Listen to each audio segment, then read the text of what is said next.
E aí, meus amigos, tudo na paz de Deus? Hoje eu quero te levar para uma das histórias mais fascinantes, mais misteriosas e mais mal entendidas da Bíblia. A vida do homem que foi considerado o mais sábio que já existiu. Sim, estamos falando dele, Salomão. Só que hoje eu não vou te contar aquela versão simples de escola bíblica, não. Hoje eu vou abrir o pano da história. Eu vou te mostrar como um homem que começou tão bem, tão cheio de propósito e tão cheio da glória de Deus, acabou se tornando o autor de um dos episódios mais tristes de queda espiritual da história de Israel. E o mais importante, eu vou te mostrar o princípio espiritual por trás dessa história. Um princípio que, se você não entender, você pode cair exatamente nas mesmas armadilhas que derrubaram Salomão. E olha, não tem armadilha mais perigosa do que essa. Vem comigo. Tudo começa com uma pergunta simples. Como um homem que recebeu sabedoria diretamente de Deus conseguiu destruir algo tão precioso? Como alguém que teve tudo, perdeu tudo? Ou melhor, por que isso aconteceu? Para entender, a gente precisa voltar lá no começo. Salomão sobe ao trono ainda muito jovem.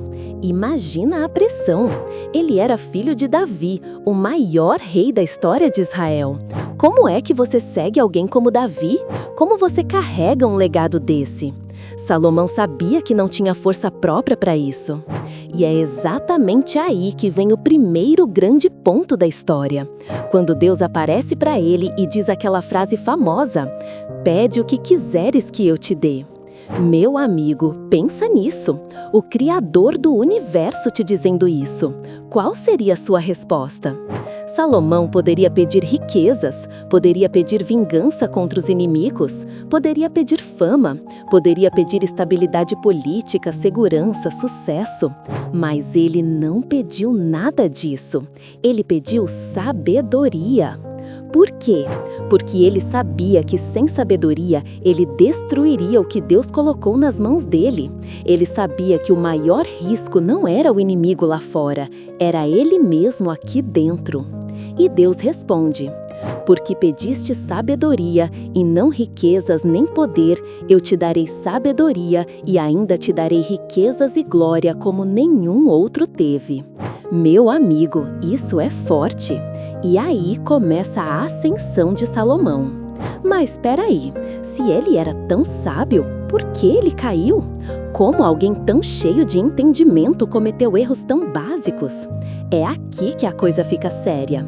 A Bíblia diz que Salomão amou muitas mulheres estrangeiras, mulheres que Deus tinha advertido que não deveriam entrar em aliança com Israel.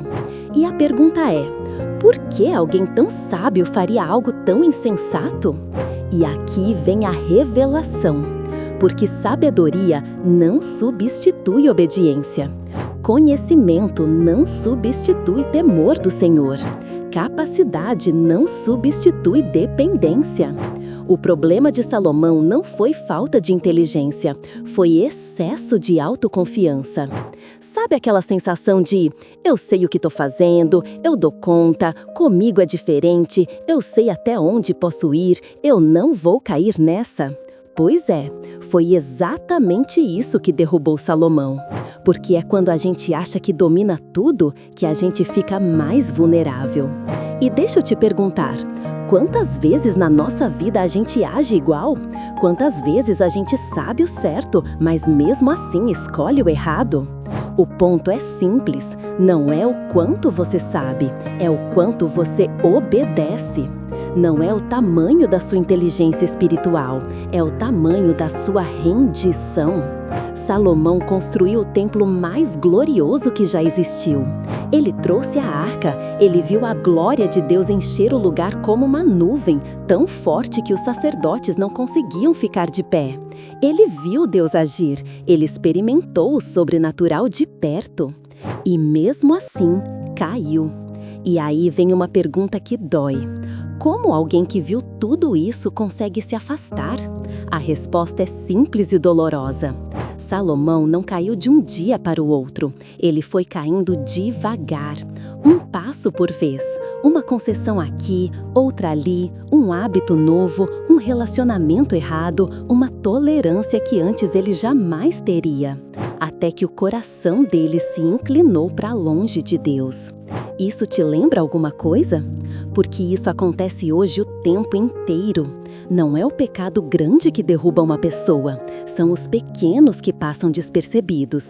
É quando você diz, é só hoje, é só dessa vez, ninguém vai ver, Deus entende, eu mereço, relaxa, eu sei onde parar.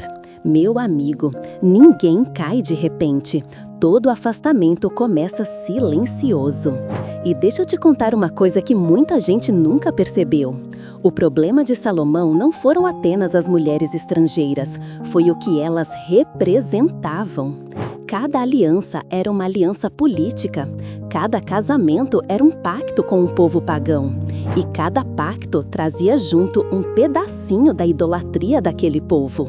Ou seja, pouco a pouco o coração de Salomão foi sendo dividido. E o que a Bíblia diz? Quando o coração de Salomão se desviou, Deus então removeu parte do reino. Agora presta atenção nisso. O problema não foi só a queda, foi a consequência espiritual da queda. Quando um líder cai, pessoas sofrem, famílias sofrem, nações sofrem. E deixa eu te perguntar, com carinho, quais pequenas concessões estão roubando sua força? Quais alianças você fez que Deus nunca mandou fazer? Quais hábitos você deixou entrar que estão roubando sua sensibilidade espiritual? Porque a verdade é simples. O mesmo princípio que derrubou Salomão derruba pessoas até hoje. Mas espera aí, essa história tem esperança? Tem sim, e muita. Porque mesmo depois de tudo, Deus não apagou Salomão da história. Deus não rejeitou completamente. Deus não riscou ele do livro. Sabe o que isso me mostra? Que Deus é justo, mas Ele também é misericordioso. Que Deus corrige, mas Ele não abandona. Que Deus disciplina, mas não cancela o propósito. E é isso que eu quero declarar sobre a sua vida hoje. Talvez você já fez escolhas erradas. Talvez você já se envolveu em alianças que te afastaram de Deus. Talvez sua queda foi silenciosa. Talvez você nem percebeu quando o coração começou a esfriar. Mas existe um caminho de volta. Existe restauração. Existe misericórdia. Existe perdão. Existe recomeço. E o que você precisa fazer hoje é o que Salomão não fez. Voltar para o temor do Senhor, voltar à dependência, voltar à obediência, voltar à entrega. Porque a verdadeira sabedoria não é saber muito, é saber se render. Meu amigo, se essa palavra falou com você, faz duas coisas agora. Primeiro, deixa o seu like. Isso ajuda demais a levar essa mensagem para mais pessoas. E segundo, compartilhe esse vídeo com alguém que está precisando voltar para Deus. E se ainda não é inscrito, se inscreve no canal. Toda semana tem uma palavra profunda para edificar sua fé. Coloca nos comentários, Deus, inclina meu coração somente a Ti. Fiquem na paz. E lembrem-se, a maior sabedoria não é entender tudo, é permanecer perto de Deus.